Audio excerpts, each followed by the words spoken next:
જય હિન્દ વિદ્યાર્થી મિત્રો, આજના આ સેશનમાં આપણે પ્રોફિટ એન્ડ લોસ નો એક દાખલા લાવ્યા છે જેને પેન અને પેપર વગર જ કરવાના છે, બરાબર? તો આ ક્વેશ્ચન શું કીધું છે કે 5 વસ્તુની જે વેચાણ કિંમત છે એ 3 વસ્તુની ખરીદ કિંમત બરાબર છે, તો કેટલા ટકા નફો કે નુકસાન થાય? ક્વેશ્ચન વાંચતા જ ખબર પડી ગઈ કે 2 રૂપિયાનું નુકસાન થાય.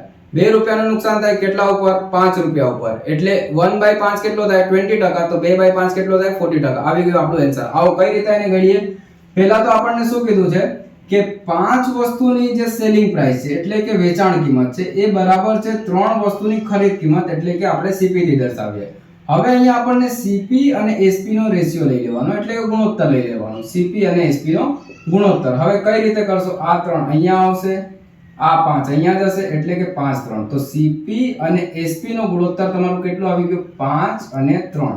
હવે મને કહો, તમને જવાય કે 5 ની વસ્તુ 3 માં વેચે, કેટલા ટકાનું નુકસાન? 2 રૂપિયાનું નુકસાન. કોના ઉપર? 5 ની ઉપર. અહીંયા ગુણ્યા 100 કરી દેશો, એટલે કે 5 થી 20 બારમાં અને 20 દુ 40% એને ખોટ થાય. તો આ રીતે અમારી જોડે જોડાયેલા રહેશો તો તમને મેથ દેખાય કે મેથ કઈ રીતે સોલ્વ કરવાનો.